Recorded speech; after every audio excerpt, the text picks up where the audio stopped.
Hello, Scott. Hi. And welcome to Inside the Lipton Tea. My name is Brad Brock, playing the part of Mr. James Lipton. All right. Very official. Scott, Yes? what is your favorite word? My favorite word. For a long time, it's been moist. Oh. I love that word. It's been my favorite word since I was a kid. Actually, it's just kind of, I don't know. I didn't find another one that kind of rung out any cooler than that. And it invokes so many different things, you know. It really does. But mostly it was about cookies and cakes and stuff when you're a kid. But then later on, it means a little something else.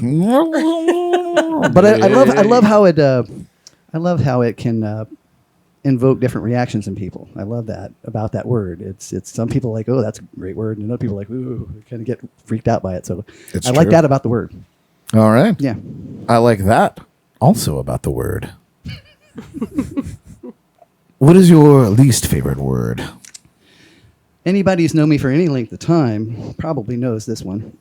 Even though I'm a huge Richard Pryor fan, my least favorite word is probably nigger, and all that entails. There's a lot of weight and a lot of baggage that comes along with that word, and it's not just for black people. It's but it's mainly for them. And I've always hated the emotion that comes from behind that word, especially to those people who are they're just wonderful people for the most part that I've met anyway. And, it's stigmatism that kind of comes with them. And you can say that word to black people and all of a sudden they become black people instead of just people. Right. Growing up here in the South, you heard it a lot. Absolutely. But I never liked it. I never approved of it. I never really cared for it until I heard Richard Pryor say it, and it kind of made it okay. But still, I don't really like the word, and it's just that thing with me. And anybody who says that word around me kind of figures that out real quick. Yeah, well, it's interesting. I feel like black comedians in that time period, it wasn't that they were making light of it. It's that they were... I think they were trying to pull the power from that word. Yes, you take the power away by making light of it, and the way that they did, kind of what comedy does in general, on many different subjects. Sure. And so I commend them for owning what is Richard Pryor's, what is Dave Chappelle's. It belongs to them. So Absolutely. and that is the deepest dislike word that we've heard on the show. Oh, yeah? And it's very important, and I appreciate you having the gall to say it. Yeah. Absolutely. It is, and George Carlin is also another favorite comedian of mine, and his argument was always that they are just words. The words in and of themselves really aren't good or bad; they're just words. It's the racist, ignorant asshole behind the word who's using it that you Right. have to worry about, and I do think that's the case. But still, it's my least favorite word. Love it. Yeah. What turns you on? Say it. I forgot that question. I forgot that question was on the list. Yes, it is. There's lots of things that turn me on. It depends on what you're talking about. Music has always been a huge turn on for me. I can get excited about really good music in a way that I can get excited about nothing else. If it's a physical thing, a brainy woman turns me on. Like a woman with a brain. Somebody who, because sex is nice and all. Sure. But you have As to be we'll all agree. You have to be able to have a discussion somewhere along the way. And Absolutely. if you have somebody who has, more than just a couple of things to say, it's always nice. I love a good, intelligent conversation. So somebody's got a brain really gets to me, and that does it for me. Nice. It does. Perfect. Alternatively, Okay. what turns you me off? Yeah, okay. You can see where this is going.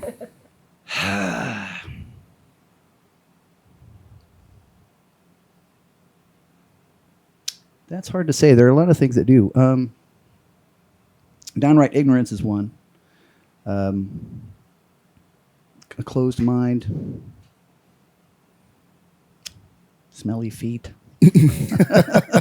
That's kind of a turn off. Yeah, smelly Well, feet it feels like this the opposite of having a brain is having no brain. Yeah, and that really kind of is, but more so to the idea of whereas like a person has a brain, but they don't want to put anything in it. Sure. You know what I'm saying? They're not open to any sort of input. So somebody who's closed-minded really kind of turns me off. I could agree. Mm-hmm. What sound or noise do you love? There's a few of them. I thought about this on the way over. I have a few. The one that really comes to mind, the big one, is a champagne cork popping. It's my favorite sound. It's a terrific sound, True. And it's always happening when there's something that someone is celebrating or there's a good time happening. You don't really hear that happening in times of sadness and weighty issues. And then, musically speaking, the sound of a lone oboe playing a soft melody is really probably one of my favorite musical sounds. There's nothing that sounds like that instrument, and if done correctly, it just kind of speaks to, I don't know, something inside me musically. But I think my favorite sound overall is the sound of a baby laughing. That's a really pure sound. Indeed. It's kind of a, you have this unadulterated soul who is laughing, and it's pure joy to me just to hear a baby laugh. Oh, I love that. Yeah. Love that. What sound or noise do you hate?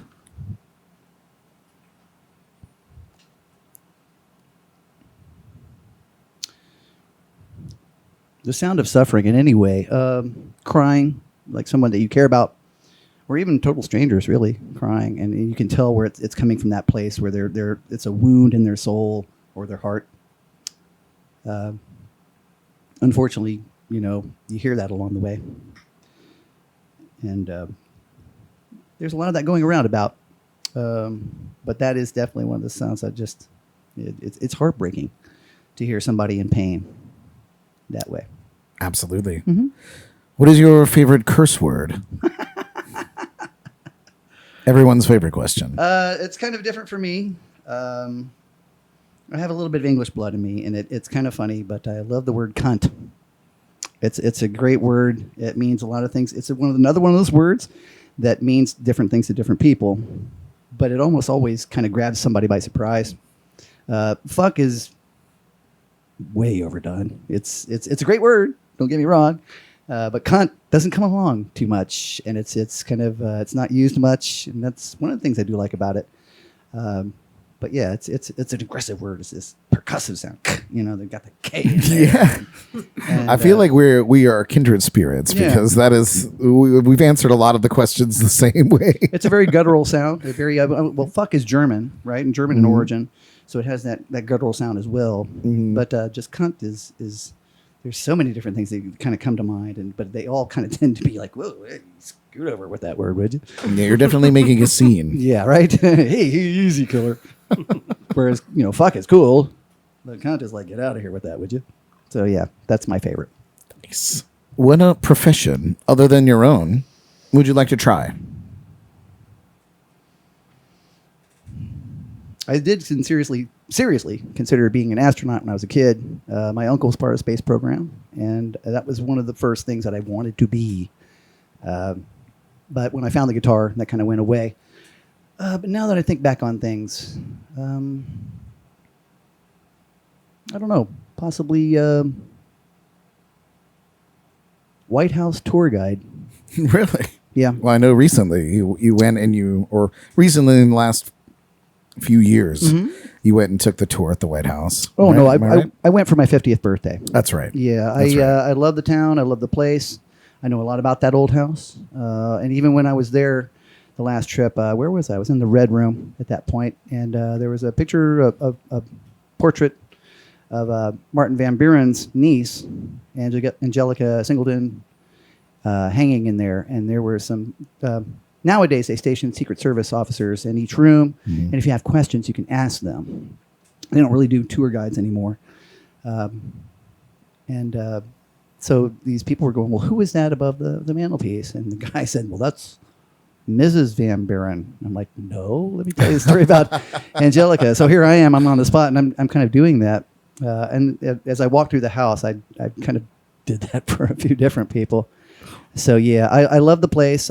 It's kind of funny. I walk into the White House and I feel kind of at home. It's a strange feeling, but almost as if I've been there before. But I know a lot about the old house. History buff? Yeah, but particularly about D.C. and that house. Particularly, wow, yeah. Mm-hmm, yeah. Nice, nice. Yeah. We'll have to talk about that a little bit. Jordan, write that down. Okay, writing it down. Under any circumstance, That's easy for you to say. Live show, I'm cutting it out in post. Let's get serious here, James. There you go. What job would you not do under any circumstance?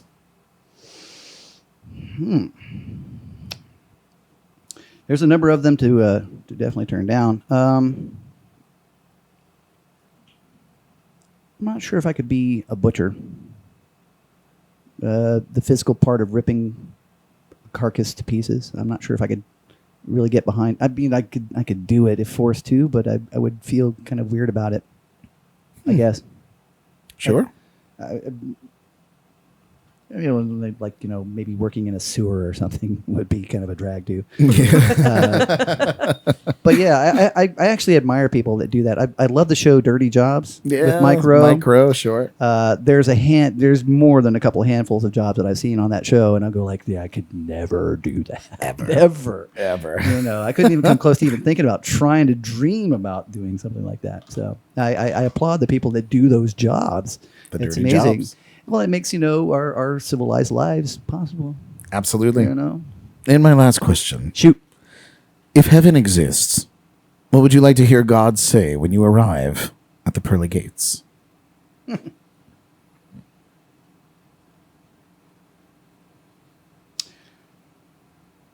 Not too bad, kid. Want to do that again?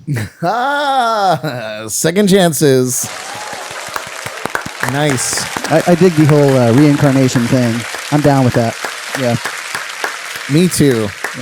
I just hope I don't come back as like a fly that's roach or something. Cheech Marin said famously in I think it was a High Times interview, or no, it might have been Playboy.